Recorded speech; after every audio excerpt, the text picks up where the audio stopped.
You shouldn't make a public display of your virtue until you've straightened up your damn life. And this is one of the things I really don't like about protests. And I really don't like the fact that university students are taught by their half-witted professors that the way that you change the world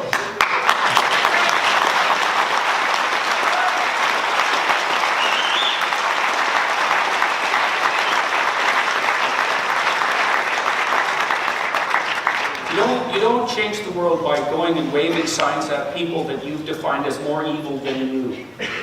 First of all, the probability that they're more evil than you is actually quite low. Because evil though they may be, you're in the same damn boat. And if you've divided the world up conveniently so that you can identify the innocent and the damned, or the oppressor and the oppressed, and you think that you're in the positive category, then the probability that you're part of the solution and not part of the problem is zero.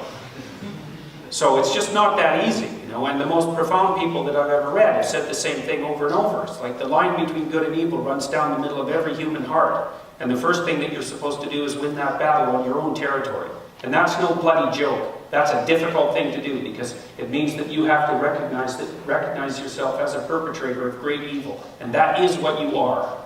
And that's a terrible thing for people to learn. You know, you look at the 20th century, and you think, well, who brought on the horrors of the communist systems and the horrors of the Nazi systems? The answer is people just like you. And that's the answer. And if you don't understand that, and you think that answer is wrong, then you're not very wise. And it's not surprising, because the price that you pay for wisdom is radical disillusionment and the confrontation with evil. And no one wants that. Really. It's a terrible thing to confront. And that's because human beings are terrible creatures. Now, I think we're also absolutely remarkable creatures and wonderful creatures, but we have an unlimited capacity for brutality and evil, and every one of us carries it. And so what you do is you try to sort that out in your own life, and you start, I had a guy talk to me just a while back about his life hadn't been going very well, and he decided to put himself together, and he started doing this little ritual thing, which I thought was quite cool. He was kind of an isolated guy, very overweight guy. When I talked to him, he lost about 130 pounds, which was quite impressive. It was part of him putting himself together. But he started doing it by building. He had a bunch of Legos left over from his childhood. And the first thing he did, because he was feeling very nihilistic and hopeless, he found that he got a little bit of satisfaction out of building little things out of Legos, you know. And I thought, well, that was pretty interesting. And so he built a bunch of these things. And then he said, well, I got a bunch of these things built, and then I had to figure out how to organize them in the room they were in. And I thought, that's cool, because he started high resolution at the level of detail, you know, and was building something that was trivial. He knew that he was just playing a game. But then, as soon as he had a collection of those, then he had to sort out the space that he was going to organize them in. And then he figured out, well, he had to sort out the room that they were going to be in. So he started organizing and beautifying the room, and at the same time, he modified his diet, and he was putting himself together. And that's the right thing to do. That's the right thing to do, is that there are responsibilities that are awaiting you, right, that are in your own grasp. And you know what they are. And this is also something that no one can preach to you about. It's something you have to decide for yourself. And you can do it quite straightforwardly. And it's something that I do on a regular basis. You sit down in the evening or in the morning and ask yourself, like you're asking someone that you want the answer from, like you really genuinely want to have the answer. You're not telling yourself. None of that. You're asking yourself.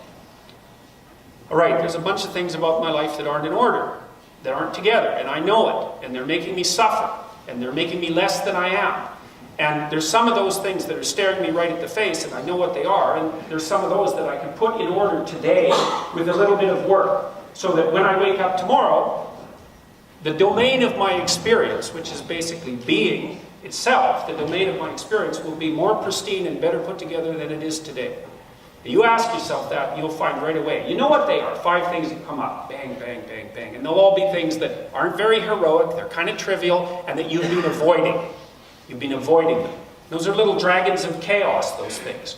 And you know, they're just little, but that's good, because you're not much of a hero warrior, and so maybe little tiny dragons are all the ones that you can put up with for now. You know, you sort those things out, and it'll, first of all, it'll order the being around you in a more pristine and productive way, and it'll make you just a little bit more focused and together.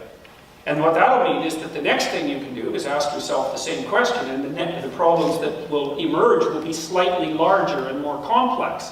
And then you can try to put those in order, and that'll make everything around you more pristine and better put together, and it'll make you a little bit stronger and more clear-headed. And then another set of problems will emerge that's a little bit larger, and if you continue to do that, you know, you'll sort yourself out, you'll clean up your room, you'll put your house in order, and then you can start to work in the community. And by that time, you'll actually have some power and some self-confidence and some competence and some credence. And you'll be much less likely to stupidly hit something complicated with a stick and say that you fixed it. But you have to start low. You have to. Carl Jung said one of his very interesting phrases. He says that the reason that modern people can't see God is because they won't look low enough. I really like that. I mean, he's an extraordinarily wise person, and what he meant by that was something like what I'm telling you, is that the secret to your existence is right in front of you. And it manifests itself as all those things you know you should do, but you're avoiding. Because one of the things you might ask yourself is, of course you're useless and weak and miserable and cruel and all of those horrible things. But partly that's because you're also not what you could be. And part of the reason for that is that you're not doing what you know you should be doing. So you might ask yourself, because this is a very interesting game, if you started doing the things that you know you should do, this is a discussion with your own conscience, if you started doing those things that you know you should do, and you did that diligently, what the hell would you be like in 10 years? Now that's an exciting game. That's an interesting game. And if you play that, you'll find that you're a hell of a lot more than you were. And that's something, at least. You might not hit the pinnacles, but you're going to be a lot more than you are. And then, if you're not weak and miserable and wretched and suffering and dismal and self-pitying and all those things, you're going to be a lot less resentful. You're going to be a lot less brutal. You're going to be a lot less cruel to yourself and to other people. Well, that's a pretty good start. You know, even if you're not a positive force for good in the world, if you just weren't wretched and horrible, that would be a good initial contribution.